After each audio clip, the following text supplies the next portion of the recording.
Forward TV. The world is thinking. Dog training is a very strange profession. It's unlike any other profession. In most professions, you give professional advice and people listen to you and do it. When you're a dog trainer, no, they don't listen at all.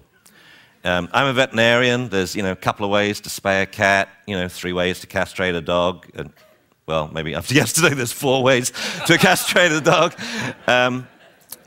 But training a dog, there's a million different ways. And you can tell the owner what to do. Say your dog barks a lot. Okay, moisten, weigh out his kibble for the day, moisten it, stuff it into chew toys, put them in the fridge, freeze them, give them to the dog when you're at work, and you'll find the number of barks per day is reduced by 90%.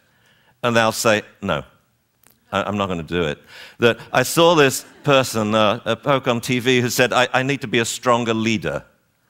It's like these vague terms, and they're interested with the why does the dog bark, not actually how to resolve the problem. And these vague sort of, psychobabble, we have to be a leader. What, are you going to lead the dog in barking? Like, woof, woof, woof, woof, this sort of thing? Or are you going to lead the dog by splashing urine around the living room? No, we want specific solutions to specific, utterly predictable, very easily resolvable problems. But then we get into a kind of difficulty that when it comes to dog training, owners don't just make mistakes. They just get it all wrong. It really is amazing when you watch someone working with a dog and everything they're doing is wrong, wrong, wrong, wrong, wrong. I mean, where do you start? For example, let's say someone's taking their dog to the park. They say, should we take the dog for a W-A-L-K? Because they have to spell, because the dog goes crazy. Well, now the dog's learnt to spell, and he goes, whoa, he does moon loops. And so what do? They put the dog on leash, rewarding the crazy behavior. Wrong. They then walk like this to the park, the dog dragging them. They continue walking, thus rewarding the dog for pulling. Wrong. Then they get to the park, and the dog is really crazy. Like, yahoo! And he's jumping up and down, he's running circles, he's barking, he's goosing them, he's tearing at their clothing. They let the dog off leash. It's like, how wrong can you be? You just gave the dog the biggest reward in urban dogdom for acting like a total loon, but then it gets worse. They ignore the dog for 45 minutes and they say, Rover, come here, click. They then end the play session when the dog comes when called. They are 180 degrees out of phase. So then, of course, the next day the dog won't come when called. Yes, it even gets worse. It's scary. So they call the dog, and it's simple lure and reward. Puppy, come here, pup, pup, pup, pup, good boy, and reward him when he gets there. Instead, they say, Rover, come here. The dog says, no, because you're going to put the leash on me. Come here, you son of a bitch. Get over here, come here. It's really difficult to get some. I want to all turn to someone in the row now and tell them, get over here now. Come on, come over here. And so the dog doesn't want to come, and then when it does come, they grab it and do ugly face. You bad dog. Don't you do that again. Yet on the other hand, when this dog barks or growls or, say, snaps at someone, they say, oh, it's okay.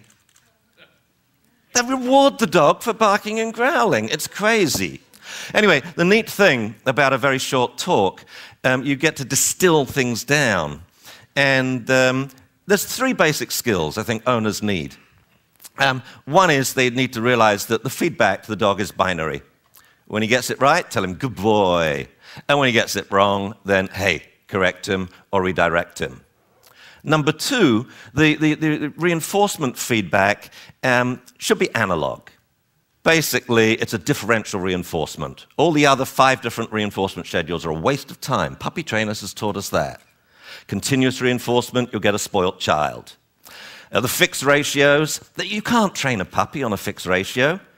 Yet the entire world's workforce is maintained on fixed interval and fixed ratio schedules.